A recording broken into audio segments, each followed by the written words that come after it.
Novak Djokovic crashes U.S. Open and silences crowd to knock out Taylor Fritz, Flushing Meadows. New York, the Novak Djokovic impersonator who played the first 3 rounds of the U.S. Open on his behalf has left the grounds. The real one has returned, to do what he has done for the better part of 2 decades, wreck anyone standing in the way of his journey into the final weekend of yet another major.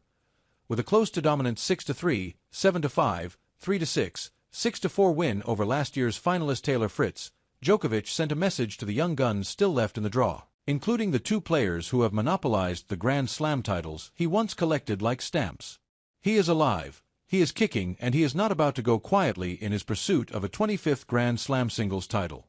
Waiting for him in the last 4 is Carlos Alcaraz, the 22-year-old wunderkind who deposed Djokovic as the king of Wimbledon in 2023. If he can somehow survive that, there's a good chance he will face Jannik Sinner, Alcaraz's arch-nemesis at the top of tennis. The hard part starts now.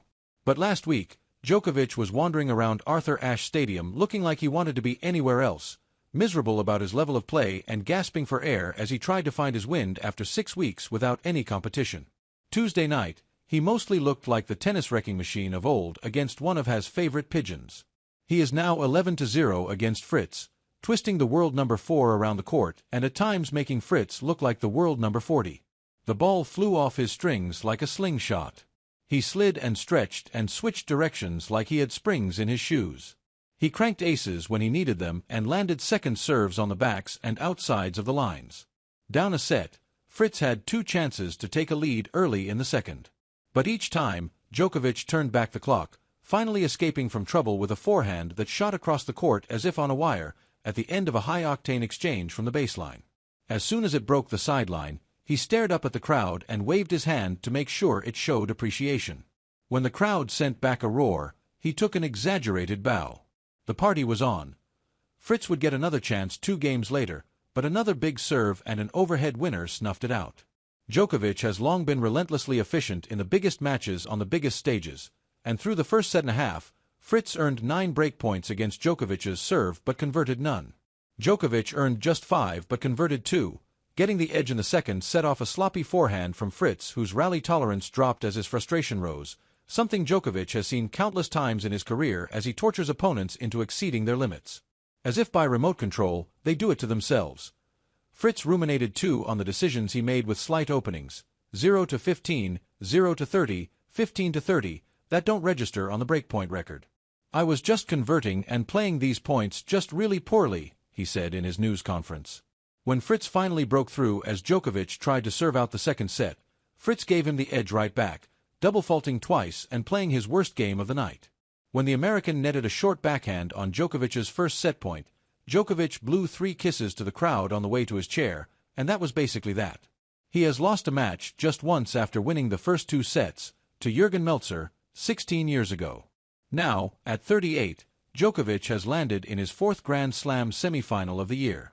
He beat a player half his age to open the tournament. Fritz is more than a decade younger than him. And even Alcaraz, the 22-year-old Spanish dynamo with a buzz cut who has played untouchable tennis for 5 matches in New York, has recent memories of the Djokovic fever dream to wipe away. Alcaraz was in the ascendancy against Djokovic in the Australian Open quarterfinals, when Djokovic tore his hamstring.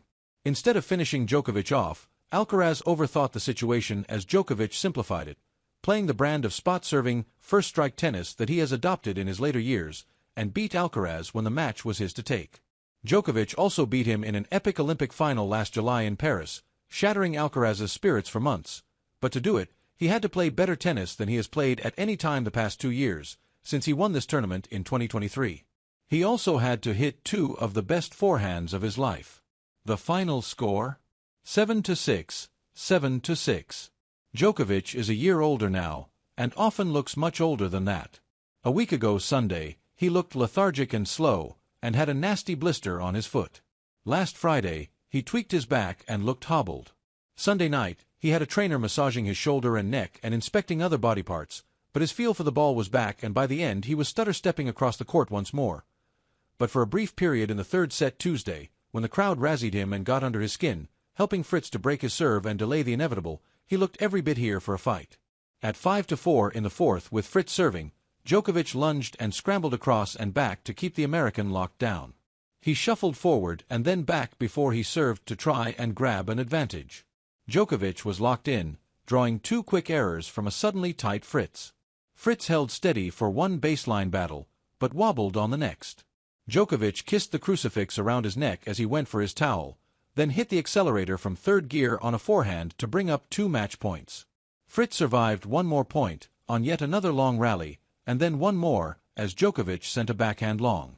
Djokovic was hunched in between them as the late-night crowd came alive for the Californian, who just missed escaping with a topspin lob that flew a few inches long when a crunched backhand pass might have done. A point later he was on the cliff again, and slipped off with a double fault. Djokovic was through, and dancing on the court. The next 5 days will take one of the great fights of his life, and maybe even 2 of them, but a lot changes in a week in Djokovic's tennis life. Or maybe nothing really changes at all. How Djokovic beat Fritz. Fritz created 13 break points to Djokovic's 9 in his 4-set defeat, but the American put away 2 to Djokovic's 4. Part of that was Fritz's errors in tough moments, but there was no doubting that Djokovic served with the greater variety of the two. Fritz clearly set out to be aggressive and go after the Djokovic serve, and from a points-won perspective he was successful. The problem was that he wasn't winning the right ones, and on breakpoints he looked uncertain of how to end the point, going for the kill when it wasn't on, and then being too conservative off a slower delivery.